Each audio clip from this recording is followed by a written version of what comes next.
तो हाँ जी, देखो जी, आपका नाम है संजीव और ये आपकी जन्म कुंडली का चार्ट है। कुंडली आपकी है वृष लगन की और वृष ही आपकी राशि है। अगर कुंडली की बात करूँ, ग्रह अच्छे भी हैं, कुछ ग्रह खराब भी हैं। और आपका जो मेन सवाल है वो है कि आपने पहले विवाह आपका हुआ है लेकिन आपका तलाक हो चुका है, क्या कारण है? और आपका मतलब आपको भी काफ़ी दिक्कतें आ रही हैं, भाग्य साथ नहीं दे रहा, काम धंधे में दिक्कतें आ रही हैं और हेल्थ को भी लेकर दिक्कतें आ रही हैं। तो ये पूरा सवाल आपके जो है मैं कवर करूँगा। तो उससे पहले आपको मैं पहले थोड़ी सी बेसिक जानकारी कुछ समझाऊंगा, ताकि जो आपको मैं भविष्यवाणी बताने वाला हूँ वो आपको अच्छी तरह से समझ आ जाए। तो देखो जी, बेसिक जानकारी ये है कि ये जो कुंडली होती है इसमें टोटल 12 ग्रह होते हैं और 12 ग्रहों से कुछ ना कुछ देखा जाता है। तो सबसे पहले आप 12 ग्रहों को समझ लो और 12 ग्रह यहाँ पे मैं लिख देता हूँ। ये है आपका पहला ग्रह, ये दूसरा ग्रह, तीसरा ग्रह, चौथा, पांचवा, छठा, सातवां, आठवां ग्रह है नौवां, 10वां, 11वां और ये 12वां ग्रह। ये जो 12 ग्रह हैं, इन 12 ग्रहों से कुछ ना कुछ देखा जाता है। जैसे कि पहले ग्रह से देखा जाएगा कि आपका शरीर कैसा होगा, आपकी हेल्थ कैसी होगी, स्वभाव रंग रूप कैसा होगा, पर्सनैलिटी कैसी होगी, आपका सर मस्तक कैसा होगा, पहले ग्रह से देखेंगे। दूसरा ग्रह आपके है धन जोड़ने का ग्रह, तीसरा ग्रह छोटे भाई बहनों का है, चौथा ग्रह आपकी है माता मकान वाहन का, पांचवा ग्रह बच्चों का, छठा ग्रह है शत्रु रोग कर्जे का ग्रह, सातवां ग्रह है आपकी पत्नी का ग्रह, आठवें घर से आपकी उम्र देखेंगे, नौवें घर से भाग्य देखेंगे, 10वां घर काम काज का है, 11वां घर है लाभ बड़े भाई बहन और 12वें घर से आपके खर्चे देखेंगे। तो आपने देखो जी, दो बातें नोट कर लेनी है। पहली बात, जो मैंने 12 घर बोले हैं वो याद कर लो, और दूसरी बात, इन 12 घरों से क्या कुछ देखा जाएगा वो याद कर लो। और अब आप ये देखो कि आपका सवाल क्या है। जैसे कि आपका सवाल क्या है भाई, पत्नी को लेके है कि पत्नी का सुख कैसा होगा। तो 12 घरों में जो पत्नी का घर है वो देखो कौन सा घर है, सातवां घर। तो आपकी पत्नी के लिए देखना पड़ेगा सातवां घर। और सातवें घर में 8 लिखा है जो कि है वृश्चिक राशि, मालक बना है मंगल। तो आपके पत्नी के लिए हमें मंगल को देखना पड़ेगा। ऐसे ही आपका सवाल क्या है, आपके धन को लेके है, तो दूसरा घर है आपके धन का घर। और धन के लिए दूसरा घर देखेंगे और दूसरे घर में लिखा है 3 जो कि है मिथुन राशि, मालक बना बुध। तो आपके धन के लिए हमें बुध को देखना पड़ेगा। मेरा कहने का मतलब ये है कि जो भी कुछ देखना होता है हमें वो घर देखना होता है, और घर का जो मालिक बना होता है वो मालिक देखना पड़ता है। अब देखो जी, मोटा मोटा आपको बेस की जानकारी समझ आ चुकी है। अब बात करते हैं भविष्यवाणी की। और भविष्यवाणी में क्या होता है, ये जो ग्रह होते हैं इन ग्रहों का जो असर है वो कई गुना बढ़ जाता है जब इनकी चलती है दशा। मतलब अभी आपके ऊपर जो दशा चली हुई है उस ग्रह का आपके ऊपर सबसे ज्यादा असर है। और दशा आपके ऊपर किसकी है? दशा जो होती है दो प्रकार की होती है, एक महादशा, एक अंतरदशा। महादशा आपके ऊपर चली हुई है राहु ग्रह की, जो कि 10 से चली हुई है। ये 28 में खत्म होगी, 10वां महीना 28 में। इसका मतलब ये है कि आपके जीवन के ऊपर अभी वर्तमान में जो बड़ा असर है वो राहु का है। और दूसरे नंबर पे आपके ऊपर असर है शुक्र ग्रह का, जिसकी चली हुई है अंतरदशा। ये चौथा महीना 22 से चली है और चौथा महीना 25 में खत्म होगी। तो मैंने क्या बोला, असर देखो जी सभी ग्रहों का है, लेकिन ज्यादा असर आपके ऊपर है राहु का, और दूसरे नंबर पे असर है शुक्र ग्रह का। सबसे पहले मैं राहु की बात करता हूँ कि राहु आपका कैसा है। राहु ग्रह देखो जी आपकी कुंडली में यहाँ पे बैठा है 9वें घर में। और 9वें घर से सबसे जो मेन चीज हम देखते हैं वो भाग्य देखते हैं। मतलब आपका जो भाग्य है, आप कितने भाग्यशाली होंगे, कितने किस्मत वाले होंगे, कुंडली के ये 9वें घर को देख के डिसाइड होता है। और क्योंकि मैंने फार्मूला क्या बोला था, घर का मालिक देखना है, तो आपका भाग्य देखना है 9वां घर, और 9वें घर का मालिक देखना पड़ेगा। तो 9वें घर में 10 लिखा है जो कि है मकर राशि, मालिक बना है शनि। तो आपका भाग्य किससे देखेंगे? शनि से। और शनि के अलावा 9वें घर में क्योंकि राहु बैठा है, राहु को भी देखेंगे। तो राहु देखो जी एक दानव ग्रह होता है। ये जब भी दशा इसकी आती है बंदे की लाइफ में दिक्कतें परेशानियां रुकावटें पैदा कर देता है। मतलब आपका राहु कहाँ बैठा है? 9वें घर में, भाग्य घर में। या आपके भाग्य की हानि कर रहा है। राहु ये दिखा रहा है कि आपका भाग्य वही साथ नहीं देगा। आपको भाग्योदय संबंधी आएंगी लाइफ में बहुत सारी दिक्कतें, किस्मत साथ देगी नहीं। मतलब ये जो राहु की दशा है सबसे ज्यादा बड़ा असर किसका है? राहु का। और वो आपके भाग्य की हानि कर रहा है। और राहु की 3 दृष्टियां भी हैं। यहां से बैठा बैठा 5वीं दृष्टि से पहले घर को देखेगा। ये पहले घर में जो मंगल चंद्रमा बैठे हैं, इनको भी खराब कर देगा क्योंकि इसकी दृष्टि अच्छी नहीं मानेगी। और साथ में यहाँ पे और नौमी इस पांचवें घर के ऊपर पड़ रही है। पांचवें घर में देखो ये तीन ग्रह बैठे हैं। ये क्योंकि ये जो ग्रह होते हैं ये भी देखना पड़ता है कि इनके ऊपर शुभ ग्रह की दृष्टि है या पापी ग्रह की दृष्टि है। तो दो ग्रह ही आपके जो है इनके ऊपर पापी ग्रह की दृष्टि है। बुध शुक्र चंद्र सूर्य, इनके ऊपर पापी ग्रह की दृष्टि है। मतलब राहु के उपाय आपके लिए बहुत ज्यादा जरूरी हैं क्योंकि बड़ी दशा है राहु की। राहु के उपाय क्या है आपको मैं अभी बाद में बताता हूँ। लेकिन उससे पहले हम देखते हैं आपके ऊपर। देखो जी, शुक्र की भी चली हुई है अंतरदशा, जो कि चौथा महीना 22 से चली है। पिछला 22 पूरा 23 पूरा, मतलब पिछले 2 साल से 1.5 साल हो चुका है। पिछले 1.5 साल से आपके ऊपर शुक्र की चली हुई है दशा। पौने 2 साल हो चुके हैं, पौने 2 सालों से शुक्र की चली हुई है दशा। और अभी भी देखो जी 1.5 साल की पड़ी है क्योंकि चौथा महीना 25 में, अगले साल में खत्म होगी। अब सवाल है कि शुक्र कैसा है। और शुक्र भी आपका मुझे बड़े लेवल पे खराब लगा है। इतना तो राहु भी आपका खराब नहीं जितना ये शुक्र खराब है। ऐसा क्यों मैंने बोल दिया, क्योंकि शुक्र भाई आपका यहाँ पे नीच का बैठा है। कहाँ बैठा है? पांचवें घर में। और पांचवा घर है संतान का घर, पढ़ाई का घर, बुद्धि का घर। जहाँ पे ये शुक्र पांचवें घर में नीच का बैठा है। मतलब जो ग्रह देखो जी नीच का होता है अच्छा नहीं होता। ये शुक्र खराब फल देगा आपको क्योंकि नीच का बैठा है। क्या खराब फल देगा? एक तो है जिन घरों का मालक, मालक किस घर का है? शुक्र आप किस घर का मालक है? छठे घर का। और ये पहले घर का मालक है क्योंकि पहले घर में देखो दो लिखा, दो है वृष राशि, मालक बना शुक्र। और ये पहला घर आपका है शरीर, सेहत, स्वभाव, रंग रूप, पर्सनैलिटी। ये चीजें पहले घर से देखेंगे और पहले घर के मालक शुक्र को देखना पड़ेगा। और वो भाई आपका नीच का बैठा है, क्या कर देगा? हेल्थ खराब कर देगा, पर्सनैलिटी खराब कर देगा, रंग रूप खराब कर देगा। और शुक्र छठे घर का मालक है। छठा घर शत्रु रोग कर्जे का, रोगी बना देगा। और रोग भी कौन सा? शुक्र है गुप्त अंगों का कारक, आपको गुप्त रोग दे सकता है। हेल्थ को खराब, मतलब शुक्र पांचवें घर की भी हानि कर देगा। पढ़ाई संबंधी दिक्कतें, बुद्धि को भ्रमित, संतान संबंधी चिंता। और सबसे बड़ी बात, शुक्र है जिन चीजों को कारक। कारक किसका होता है? शुक्र देखो जी पत्नी का कारक है, विवाह का कारक है। विवाह संबंधी दिक्कतें, पत्नी संबंधी दिक्कतें, मतलब शुक्र का सही होना भी बहुत जरूरी है। अब देखो जी आपके जो सवाल है उनको मैं अगर बात करूं, जैसे आपका एक सवाल था कि आपका, आपने पहले विवाह किया है, आपका मतलब आपने बोला था 3 बार आपका तलाक हो चुका है, ऐसा कारण क्या है?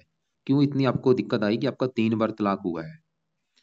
उसके देखो जी, क्योंकि विवाह के लिए हमें सबसे पहले देखना जो होता है वो सातवां घर देखना होता है। तो आपके विवाह के लिए सातवां घर मैं देखता हूँ। सातवें घर में, क्योंकि सातवां घर है पत्नी का घर, और सातवें घर में 8 लिखा, 8 है वृश्चिक राशि, मालक है मंगल। तो आपकी पत्नी के लिए एक तो हमें देखना पड़ेगा मंगल ग्रह को, लिख लो कि एक तो सातवें घर के मालक मंगल को देखना पड़ेगा। इसके अलावा शुक्र को देखना पड़ेगा। शुक्र क्यों देखना पड़ेगा? क्योंकि सबसे देखो जी बड़ी भूमिका शुक्र की होती है, क्योंकि शुक्र 3 चीजों का कारक है। एक तो देखो पत्नी का कारक होता है लड़कों की कुंडली में, विवाह का कारक होता है, और ये सातवें घर का कारक, ये जो सातवां घर है इसका कारक होता है। जैसे सातवें घर का मालक मंगल है, एक तो होता है मालक, जैसे सातवें घर का मालक मंगल हो गया, ठीक है। एक कारक भी होता है। इस घर का कारक कौन है? वो शुक्र है। तो शुक्र पत्नी का कारक, विवाह का कारक, और सातवें घर का कारक। अगर समझ लो लड़की की कुंडली में शुक्र अच्छा है, उसको विवाह का सुख अच्छा है। शुक्र खराब है, विवाह संबंधी दिक्कतें आनी है। तो मैंने भी आपको क्या बोला, आपके विवाह का अगर सुख देखना है तो सातवें घर के मालक मंगल को भी देखना पड़ेगा, और विवाह का जो कारक है शुक्र उसको भी देखना पड़ेगा। इसके अलावा हम निवास कुंडली को भी देखेंगे, उसकी मैं बाद में बात करूंगा। मतलब आपके एक तो मंगल हो गया और शुक्र हो गया। इसके अलावा सातवें घर के ऊपर दृष्टि किसकी है? चंद्रमा की दृष्टि है, चंद्रमा को भी देखेंगे। कम से कम आपके भाई 3 ग्रह देख के डिसाइड होगा आपकी पत्नी के बारे में। तो सबसे पहले अगर मैं शुक्र की बात करूं, जो कि मैं अभी बात कर ही चुका हूं उसकी, कि वो आपका भाई बिल्कुल मुझे खराब लगा है। क्यों खराब लगा है? क्योंकि वो आपका नीच का बैठा है। क्या खराब फल देगा? एक तो वो इस पांचवें घर की हानि कर देगा जहां बैठा है, संतान संबंधी चिंता, पढ़ाई में दिक्कतें, बुद्धि को भ्रमित। और जिस घर का मालक है, पहले घर का मालक है, शरीर को लेकर दिक्कतें, हेल्थ खराब, पर्सनैलिटी खराब। लग्नेश भी है, लाइफ में स्ट्रगल करा देगा, लाइफ में दिक्कतें, परेशानियां, रुकावटें। और गुप्त अंगों का कारक का कोई गुप्त रोग पैदा कर सकता है, शत्रु बढ़ा देगा, गुप्त रोगी बना देगा। और जिन चीजों का कारक है, विवाह का कारक है, विवाह संबंधी दिक्कतें, पत्नी संबंधी दिक्कतें। और इसके अलावा शुक्र होता है लग्जरी लाइफ का स्वामी। अगर आपके मन में है कि आपको लग्जरी लाइफ चाहिए, आप ऐशो आराम से जीवन जीना चाहते हैं, शुक्र अच्छा होना बहुत जरूरी है। शुक्र अच्छा है तभी बंदे को लग्जरी लाइफ का सुख मिलता है। आपका शुक्र ही अच्छा नहीं है, कैसे लग्जरी लाइफ का सुख मिलेगा? तो सवाल है कि शुक्र कैसे सही करना है। देखो अभी मैंने बोला था पत्नी के लिए 3 ग्रह देखने पड़ेंगे। अभी सबसे पहले हमने शुक्र को देखा जो कि आपका खराब है, मतलब शुक्र ही दिखा रहा है कि आपको विवाह संबंधी दिक्कतें आएंगी। अब देखो जी 7वें घर के मालिक मंगल की बात करते हैं कि वो कैसा है। तो मंगल आपका जाके बैठा है पहले घर में, यहाँ पे शुक्र घर में बैठा है, शुक्र इसका है शत्रु। मतलब आपका जो मंगल है वो 2 कारणों से मुझे खराब लग गया है। मंगल आपका 2 कारण कौन से हैं खराब होने के। पहला कारण, मंगल आपका पहले घर में जहाँ बैठा है, शुक्र घर में बैठा है अपने दुश्मन के घर में, शत्रु राशि में चला गया, इसकी वजह से खराब। मतलब पत्नी घर का मालिक होके शत्रु राशि में चला गया, तो विवाह भंग योग बना। मंगल खराब होने का पहला कारण कि वो शत्रु राशि में है। दूसरा कारण, ये कुंडली को मंगलिक बना के बैठा है। एक तो शत्रु राशि है, ऊपर से कुंडली मंगलिक बनी। और एक तीसरा जो कारण है, ये इसके ऊपर पड़ रही है राहु की दृष्टि। अगर मंगल के ऊपर गुरु ग्रह की दृष्टि होती, शुभ ग्रह की दृष्टि होती, तो मंगल के बुरे फल आपको मिलने नहीं थे। लेकिन राहु की दृष्टि पड़ने की वजह से इसके जो बुरे फल इतने हैं वो बढ़ चुके हैं, कई गुना बढ़ गए। मतलब मंगल एक तो आपके पापी ग्रह से पीड़ित है, ऊपर से शत्रु राशि में है, ऊपर से मंगल दोष बना है। तो मंगल भी दिखा रहा है कि आपको भाई पत्नी संबंधी दिक्कतें आएंगी, विवाह का सुख नहीं मिलेगा। मंगल भी दिखा रहा है, मतलब आपको मंगल के भी उपाय करने पड़ेंगे जो कि अभी आपको मैं बताऊंगा। और यहाँ पे जो चंद्रमा बैठा है, चंद्रमा देखो जी बैठा है उच्च का, लेकिन 7वीं दृष्टि से 7वें ग्रह को देख रहा है जो कि इसकी नीच राशि है। चंद्रमा भी दिखा रहा है कि आपको पत्नी संबंधी दिक्कतें आएंगी। मतलब पत्नी कार शुक्र वो नीच का, मंगल वो शत्रु राशि में, ऊपर से राहु से पीड़ित, और चंद्रमा 7वें घर को, मतलब पत्नी संबंधी दिक्कतें आने के आपका 2-3 कारण बने हैं। एक तो मंगल कारण है, ऊपर से शुक्र कारण है। और आपकी अगर जैसे मैंने बोला आपकी निवास कुंडली भी देखेंगे, और आपकी मैंने निवास कुंडली देखी हुई है। वहां पे देखो जी निवास कुंडली में जो 7वां घर होता है, 7वें घर में 6 लिखा जो कि कन्या राशि मालक है बुध, और वो नीच का बैठा है। देखो 7वें घर का मालक बुध वो भी नीच का है निवास कुंडली में। और 7वें घर में केतु बैठा है, राहु की दृष्टि, वहां पे भी 3 कारण है। 7वें घर का मालक बुध नीच का, 7वें घर में केतु और राहु की दृष्टि। मतलब आपकी निवास कुंडली भी ये दिखा रही है कि आपको विवाह में दिक्कतें आनी। ये लगन कुंडली है, लगन कुंडली में भी देखो जी कारण बने हैं, और निवास कुंडली में भी कारण बने हैं। अब सवाल है कि करना क्या है ताकि जो दिक्कतें दूर हों। सबसे पहले तो देखो जी, क्योंकि जो ये शुक्र आपको मैंने बोला था खराब है, शुक्र देखो जी कारण खराब होने का क्या था, नीच का बैठा है। एक और कारण खराब होने का वो है शुक्र के ऊपर पड़ रही है राहु की दृष्टि। मतलब शुक्र के ऊपर भी अगर शुभ ग्रह की दृष्टि होती इसके बुरे फल इतने नहीं मिलने थे, लेकिन पापी ग्रह से पीड़ित है तो बुरे फल कई गुना बढ़ चुके हैं। और आपको देखो जी मैं एक बात बता दूं, आपने मुझे पता है मेरे से पहले भी कुंडली दिखाई थी, आपको मैंने उस समय उपाय बताए थे। खाली देखो जी कुंडली बनाने से कोई फायदा नहीं है। अगर आप उपाय करेंगे तभी भाई फायदा होगा, उपाय ही नहीं करेंगे क्या फायदा, ऐसे बना के रख लो क्या फायदा है। अभी जो उपाय बताऊंगा, अब अगर आपका मन करेगा कि भाई मेरा मन नहीं कर रहा उपाय करने का, वो तो आपकी मर्जी है भाई, उपाय करो। मन है चाहे नहीं है, ये ग्रह चाहते हैं कि आप इसके उपाय ना करो, आपको ये कष्ट दें। तो मैं बोलूंगा भाई उपाय करोगे तभी ये बुरे फल, इन ग्रहों का जो बुरा फल है कम होगा। अब सवाल है कि उपाय में से सबसे पहले किसका पहले करना है। उपाय आपने कुछ सुबह के करने हैं, कुछ रात के समय करने हैं, बारी बारी से पूरा समझाता हूँ। सबसे पहले देखो जी, क्योंकि असर आपके ऊपर बड़ा किसका है, राहु का। और राहु मंगल को भी खराब कर रहा है, शुक्र को भी खराब कर रहा है, क्योंकि दृष्टियां पड़ रही हैं। और भाग्य कर की हानि कर रहा है। अगर आप चाहते हैं आपकी किस्मत चमक जाए, आपका भाग्य साथ दे, लाइफ में स्ट्रगल ना करना पड़े, तो राहु के उपाय आपने करने हैं। क्या क्या उपाय है, पहला उपाय जो राहु का करना है वो है आप राहु के मंत्र एक बार पूरे करो, जो कि है 18,000। अगर आपको लगता है कि आपने पहले कर रखे हैं ठीक है ना करो, नहीं किए तो 18,000, आज है शुक्रवार, कल है शनिवार, कल से स्टार्ट करके राहु के 18,000 मंत्र एक बार पूरे करने हैं। कितने दिन में पूरे करने हैं, चाहे 11 दिन लग जाए, चाहे 21 दिन लग जाए, चाहे आपके 40 दिन लग जाए, मंत्र एक बार राहु के पूरे कर लो। कल से स्टार्ट करना, कैसे स्टार्ट करना है, कल रात के समय संकल्प लेना। कैसे संकल्प लेना, आप ये बोलना कि हे राहु देवता जी, मेरा नाम संजीव है, मेरी जात ये है, गोत ये है। राहु देवता जी आपकी मेरे ऊपर चली हुई है बड़ी महादशा, 2010 से चली हुई है, और मेरी लाइफ में बहुत सारी दिक्कतें आ रही हैं, परेशानियां आ रही हैं, भाग्य साथ नहीं दे रहा, पत्नी संबंधी भी दिक्कतें पहले आ चुकी हैं। मैं चाहता हूँ आपकी दशा मेरी अच्छी जाए, मेरा भाग्य साथ दे। इसलिए आज से आपके मैं मंत्रों की जो संख्या है वो पूरी करने जा रहा हूँ। तो कल से ऐसे संकल्प लेके मंत्र शुरू कर लो। मंत्र है ओम राम राहवे नमः, और 18,000 एक बार कम से कम पूरे कर लो। वैसे आप 4 गुना ज्यादा भी कर सकते हैं, लेकिन 18,000 तो कम से कम करो। दूसरा उपाय जो आपने करना है वो है राहु कवच का पाठ। ये पाठ है भाई, आपने रात के समय पढ़ना है रोजाना, चाहे पढ़ना नहीं आता सुन लिया करो। तीसरा उपाय, राहु स्रोत का पाठ पढ़ा करो, चाहे सुना करो। ये भी रात के समय। कम से कम ज़्यादा नहीं तो एक एक पाठ जरूर पढ़ा करो। और चौथा उपाय, राहु का दान किया करो ताकि इसकी पावर आप कम कर सके। दान इसकी पावर को कम करेगा। दान तो देखो जी कल से शुरू करके रोजाना दान करो। सतनाजे का दान होता है, सात अनाज होते हैं, उनको पंछियों को डालना है आपने। पंछियों को डाल दो, मछलियों को डाल दो, चींटियों को डाल दो, रोजाना डाल दो। नहीं तो हफ्ते में 3-4 दिन तो डाल दिया करो, या शनिवार को जरूर डाला करो। कब तक डालना है? जब तक ये राहु की दशा है। तो ये 4 उपाय के अलावा एक आप शिव जी की पूजा उपासना जरूर करो। शिव जी के मंत्र रोजाना जाओ, शिवलिंग पर जल चढ़ा के आया करो। अब देखो जी मैंने क्या क्या बोला है पहले, कि ये मंत्र एक बार पूरे कर लो। 18,000 जब मंत्र पूरे हो जाएंगे, मंत्र फिर छोड़ देना, फिर कभी मत करना। लेकिन जो राहु कवच का पाठ वो आपने छोड़ना नहीं, और स्रोत का पाठ भी नहीं छोड़ना। ये पढ़ना है रोजाना। जब तक, कब तक पढ़ना है? जब तक राहु की दशा 28 तक। और दान भी जब तक राहु की दशा तब तक आपने करना है। अब देखो जी आगे बढ़ते हैं, क्योंकि जैसे मैंने बोला ये तो है राहु के पाठ। राहु सही होगा, आपकी समझ लो आधी से ज्यादा दिक्कतें आपकी वैसे दूर हो जानी है। अब आगे बढ़ते हैं आपके ऊपर, क्योंकि शुक्र की चल रही है अंतरदशा, चौथा महीना, मतलब ये भी आप, इसका भी आपके ऊपर बड़ा असर अभी। तो शुक्र के आपको बुरे फल बता ही दिए मैंने। और आप ये लिख लो, एक पेन कापी लेके लिख लो, क्या लिखना है वहां पे लिखो। पेन कापी लेके कि अगर आपने शुक्र ग्रह को सही कर लिया क्या फायदे होंगे। नीचे आंसर लिखो, क्योंकि आपको पता भी होना चाहिए आपको क्या फायदे हो रहे हैं। शुक्र को सही करने से फायदा ये होगा, आपको पत्नी संबंधी दिक्कतें नहीं आएंगी। आपको, अगर आप विवाह करते हैं, आगे जो दूसरा विवाह होगा अभी जो आप करेंगे, उस विवाह का सुख अच्छा मिलेगा। पत्नी से अच्छी बनेगी, पत्नी से लड़ाई झगड़े नहीं होंगे। इसके अलावा आपका शरीर का मालक है, आपकी हेल्थ अच्छी होगी, आप बीमारियों से बचेंगे। लाइफ में स्ट्रगल नहीं करना पड़ेगा, क्योंकि लग्नेश देखो जी नीच का बैठ है। ये दिखा रहा है कि लाइफ में स्ट्रगल भी करना पड़ेगा, मेहनत का फल नहीं मिलेगा। स्ट्रगल नहीं करना पड़ेगा, मेहनत का फल आपको मिलेगा। और आप बीमारियों से बचेंगे, कर्जे से बचेंगे, दुश्मनों से बचेंगे। आपको कोई गुप्त रोग नहीं होगा, क्योंकि शुक्र आपको कोई गुप्त रोग भी पैदा कर सकता है। अभी शुक्र की दशा में आपकी काम वासना कम हो जाए, क्योंकि ये काम वासना भी बढ़ाता है। काम वासना बहुत ज्यादा बढ़ जाती है, एक्स्ट्रा फेयर भी कराता है। उन चीजों से बचेंगे, कई फायदे होंगे। आपको लग्जरी लाइफ का सुख मिलेगा शुक्र को सही करने से। आपको वाहन का सुख मिलेगा।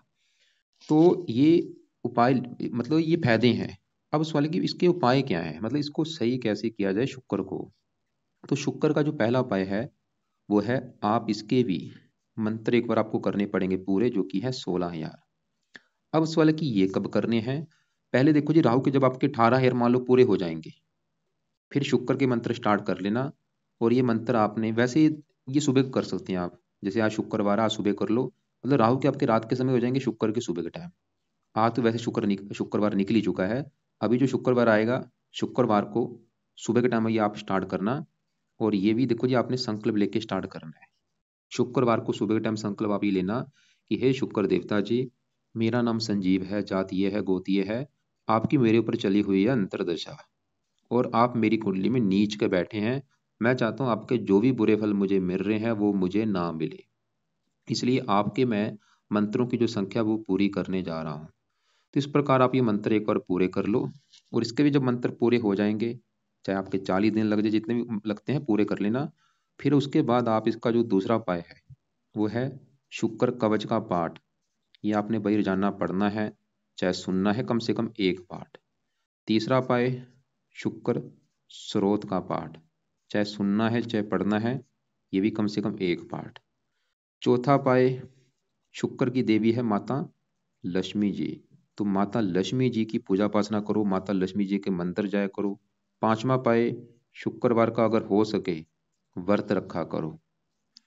अब सवाल है कि व्रत कैसा रखना है। आपने शुक्रवार के दिन, मतलब सुबह के टाइम, दिन के समय आपने खाली फल फ्रूट खाना है। रात को एक टाइम भोजन करना है, और रात को जो भोजन करेंगे उसमें नमक का सेवन नहीं होना।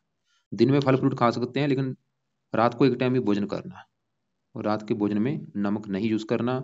और जब दिन में व्रत रखना है उस समय आपका जो घर का पूजा स्थान है वहां पे प्रार्थना कर लेना मन में, कि शुक्र देवता जी आज आपका दिन है शुक्रवार, और आज आपका मैं व्रत रखने लगा हूं ताकि आपकी कृपा दृष्टि बनी रहे।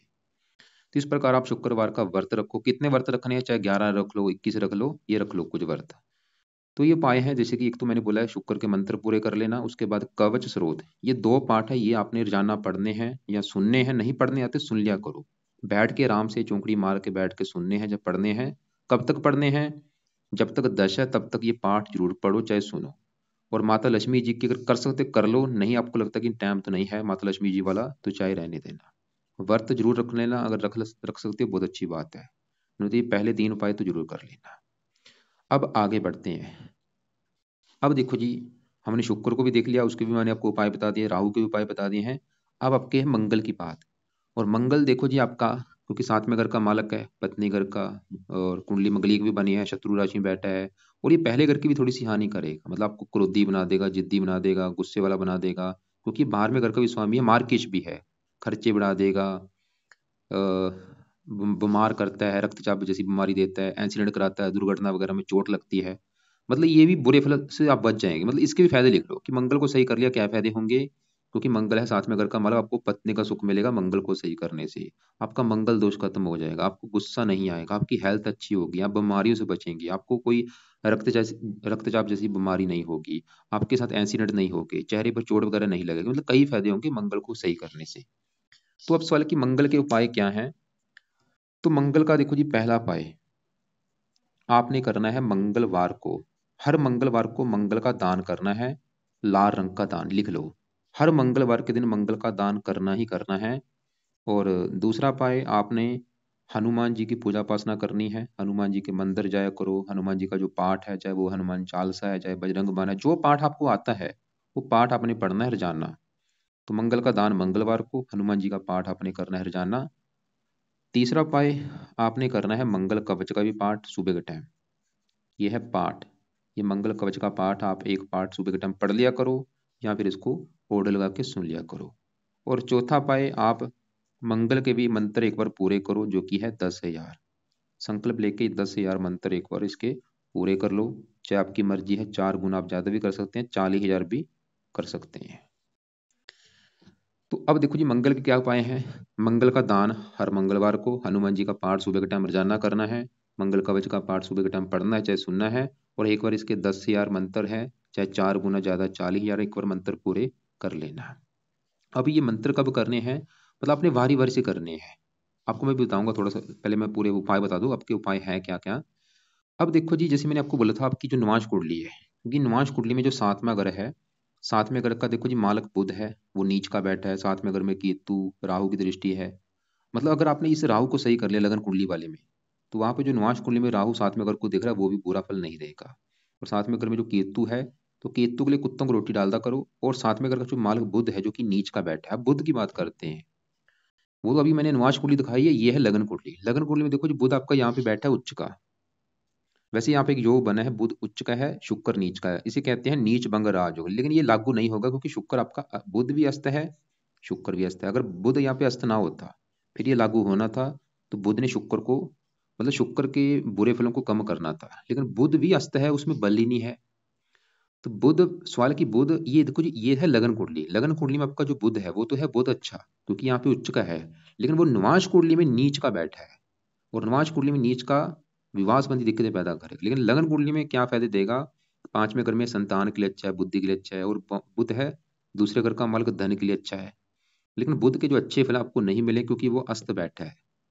सवाल है कि बुध को सही कैसे किया जाए, मतलब बुध को सही करने से फायदे क्या होंगे, समझो। बुध को सही करने से सबसे बड़ा फायदा, आपकी निवास कुंडली में जो नीच का बैठा है, वहां पे वो बुरे फल नहीं देगा। दूसरा फायदा, बुध यहाँ पे जो 5वें घर का मालक है तो अच्छा, लेकिन इसका बल बढ़ना शुरू हो जाएगा। बल बढ़ेगा तो आपकी बुद्धि तेज हो जाएगी, संतान के लिए अच्छा है, पढ़ाई के लिए अच्छा है। और बुध दूसरे घर का मालक है, धन के लिए अच्छा है, आपकी लाइफ में धन आना शुरू हो जाएगा बुध के उपाय करने से। तो इसके देखो जी, 2 3 उपाय आपको बताता हूँ। पहला उपाय बुध का जो आपने करना है, वो है आप इसका रत्न दान करो, पन्ना रत्न। अभी अगर अगर आपका बजट है तो पन्ना रत्न दान कर लो, लेकिन अगर आपको लगता है कि भाई रत्न अभी पैसे मेरे पास नहीं इतने हैं, तो इसको चाहे बाद में कर लेना, 1 2 साल के बाद जब भी पैसे होंगे कर लेना। दूसरा उपाय आपने बुध का जो करना है, वो है बुध का मंत्र आप किया करो जरूर, जो कि है ओम बुम बुद्धाय नमः। कम से कम देखो जी, 1 2 माला आपने करना ही करना है ये मंत्र जाप। बाकी देखो जी, आपका यहाँ पे सूर्य है वो अच्छा है, चौथे घर का मालक, मकान वाहन के लिए अच्छा है। शनि आयु के लिए अच्छा है, वैसे वो काम काज घर का मालक है, 8वें घर में चला गया, काम काज में दिक्कतें, भाग्य की हानि। चंद्रमा उच्च का था, लेकिन वो पत्नी के लिए खराब है। गुरु उच्च का है, वो अच्छा है आपका, 11वें घर का मालक है। और गुरु की जो दशा चलेगी आपकी 28 के बाद, वो समय आपका अच्छा होगा। मतलब 10वां महीना 28 के बाद आपकी बड़ी दशा चलेगी गुरु की। वो समय फिर भी आपका अच्छा होगा। किस मामले में? धन के मामले में अच्छा होगा, और भी कई अच्छे फल आपको देगा। अब देखो जी, मेन जो ग्रह आपकी ज्यादा खराब है उसको मैंने जरा कवर किया है। मैं एक बार फिर बोलूंगा, मैंने अभी आपको क्या क्या उपाय बोले हैं वो आप एक बार नोट कर लो। जो आपको देखो जी मैंने उपाय बोले हैं, ये उपाय हैं कुछ सुबह के टाइम है, कुछ आपने करने हैं रात के समय। कुछ उपाय सुबह के हैं। सुबह के उपाय पहले कौन से वो नोट करो। पहले सुबह की बात हो रही है, अभी सुबह के उपाय समझो क्या क्या है। सुबह के उपाय हैं कि आपने, सुबह के जो उपाय हैं वो मंगल के उपाय हैं। तो सुबह के उपाय में पहला जो उपाय है कि सुबह के टाइम आपने मंगल के पहले तो मंत्र पूरे करो 10,000 या 4 गुना ज्यादा कर लो 40,000। मतलब पहला सुबह का उपाय आपका है मंगल के मंत्र पूरे करने हैं। कब करने हैं? मंगलवार से अभी स्टार्ट कर लेना। संकल्प लेके सुबह के टाइम रोजाना करके ये पूरे करो, चाहे आपके महीना लग जाए, 2 लग जाए, मंत्र एक बार पूरे कर लो। सबसे बेस्ट उपाय ये है। उसके बाद मंत्र पूरे होने के बाद फिर छोड़ देना। फिर क्या करना? सुबह के टाइम मंगल कवच का पाठ रोजाना पढ़ना है, कम से कम एक पाठ। सुबह के टाइम ये आपने हनुमान जी का पाठ पढ़ना है, कम से कम एक पाठ। और जो मंगल का दान है वो मंगलवार के दिन दान आपने करना है। जब भी आपका टाइम लगे मंगलवार को करना है, चाहे सुबह कर लो दोपहर को कर लो, तो मंगल का दान आपने करना है। ये तो होगी सुबह के टाइम। अब देखो जी रात की बात करते हैं। तो अभी जो कल शनिवार है, कल रात के समय राहु के संकल्प लेके 18,000 मंत्र एक बार पूरे कर लो। चाहे महीना लग जाए, 2 लग जाए, मंत्र पूरे करने के बाद क्या करना? फिर आपने राहु कवच का पाठ, राहु स्रोत का पाठ दोनों पढ़ने हैं रात के समय। चाहे इनको सुन लिया करो, यूट्यूब पे आपको वीडियो मिल जाएंगी। ये कब तक पाठ पढ़ने हैं या सुनने हैं? जब तक राहु की दशा है 28 तक। और बाकी जो राहु का दान बोला है वो तो आप कल से शुरू कर देना। सतनाज्य का दान होता है, 7 प्रकार के जो अनाज हैं वो पंछियों को डाला करो। ये वीडियो आपको मैं भेज दूंगा। और शिव जी की पूजा उपासना किया करो। अब देखो जी, मान लो आपने राहु के जब 18 मंत्र पूरे कर लेंगे, उसके बाद क्या करना? फिर आप शुक्रवार के दिन शुक्र के मंत्र एक बार शुरू करो। 16,000 जो है वो भी आप एक बार 40 दिन में या 21 दिन में या 11 दिन में पूरे कर लेना। 16,000। और ये शुक्र के मंत्र शुक्रवार से स्टार्ट करना। कैसे स्टार्ट करना है आपको मैंने वीडियो में बता दिया है, संकल्प लेके वो स्टार्ट कर लेना। शुक्र के जब आपके मंत्र पूरे हो जाएंगे, फिर शुक्र कवच का पाठ और शुक्र स्रोत का पाठ दोनों पाठ आपने रात के समय ही पढ़ने। जब ये राहु केतु कवच के पाठ पढ़ेंगे, मतलब जब आप राहु कवच का पाठ पढ़ेंगे, राहु स्रोत का पाठ, उसी समय शुक्र कवच का पाठ और शुक्र स्रोत का पाठ ये आपने पाठ पढ़ने हैं या सुनने हैं। और बाकी माता लक्ष्मी जी के मंदिर आप जा सकते हैं, अगर आपका टाइम है जाया करो। और शुक्रवार का व्रत रखने के लिए बोला है, रख लो कि अच्छी बात है, या फिर आपकी मर्जी। वैसे ये बेस्ट उपाय है, ये भी व्रत रख लिया करो। और ये फायदे, बहुत फायदे होंगे भाई। अगर आप गुप्त रोगों से पीड़ित हैं वो भी आपका दूर होगा। पत्नी के लिए अच्छा है, ये बहुत जरूरी है आपके उपाय। बाकी आपको मैंने बुध का पन्ना रत्न बोला है, जब भी आपका बजट होगा पन्ना रत्न आप दान कर लेना, चांदी में जड़वा के, वजन के बराबर होगा। अगर वेट 70 के आसपास है तो 7.25 रत्ती का पन्ना दान कर लेना। और बाकी बुध का मंत्र आपको मैंने बोला है, ये अभी जो बुधवार आएगा, अभी जैसे कल शनिवार है, फिर आना है तो फिर सोम मंगल बुध, जो भी बुधवार आएगा बुधवार से क्या करना? ये बुध के मंत्र स्टार्ट कर लेना। क्योंकि अभी ज्यादा हो जाएंगे, आपको ऐसे करना बुध का मंत्र पेंडिंग में रख दो। इसको अभी आप चाहे 2 महीने के बाद स्टार्ट कर देना या 3 महीने के बाद स्टार्ट कर दो। मतलब ये पहले कर लो, बुध के मंत्र को 2-3 महीने के बाद शुरू कर देना।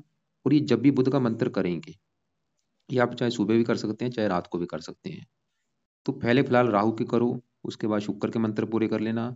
राहु के पाठ शुक्र के पाठ रात के समय है, मंगल के सुबह के टाइम। बाकी दान किसका बोला है? एक तो राहु का दान सतनाजा जो कि रोजाना करना है, मंगल का दान मंगलवार को करना है। बाकी देखो जी अभी आपका समय अच्छा नहीं है, क्योंकि बड़ी दशा राहु की है, दान वगैरह है, दिक्कतें पैदा करता है। शुक्र की दशा है वो लग्नेश है, वो नीच का बैठा भाई, समय अच्छा नहीं है। और बाकी आगे दशा आपकी बड़ी चलेगी। राहु राहु के बाद गुरु की वो समय काफी अच्छा है। शनि भी 8वें घर में, शनि के भी मंदिर जाया करो माथा टेकने। शनि मंदिर भाई जरूर जाओ, उसके फायदे कई होंगे। क्योंकि शनि आपके 10वें घर का मालिक है, काम काज का सुख अच्छा हो जाएगा आपकी लाइफ में शनि के मंदिर जाने से। राहु केतु के लिए भी अच्छा होता है शनि मंदिर में जाना, क्योंकि राहु केतु शनि की ही परछाई है। तो शनि मंदिर माथा टेकने जरूर जाया करो। इसके वीडियो के अलावा आपको मैं कुछ और वीडियो कल अलग से भेजूंगा। सभी वीडियो को देख के कल आप फिर मुझे कॉल करना, दोपहर 1 और 2 के बीच में, या शाम 6 और 7 के बीच में कॉल कर लेना। जो आपको कोई बात समझ ना लगी हो उन सवालों को लिख के मुझे कॉल कर लेना। और अगर आपने सही ढंग से उपाय शुरू कर दिए भाई, आपकी हजारों दिक्कतें दूर हो जाएंगी। विवाह का भी सुख अच्छा रहेगा, भाग्य भी साथ देना शुरू हो जाएगा, काम धंधा भी अच्छा हो जाएगा, बीमारियों से बचेंगे, हेल्थ अच्छी होगी, मानसिक चिंता नहीं होगी, हजारों फायदे।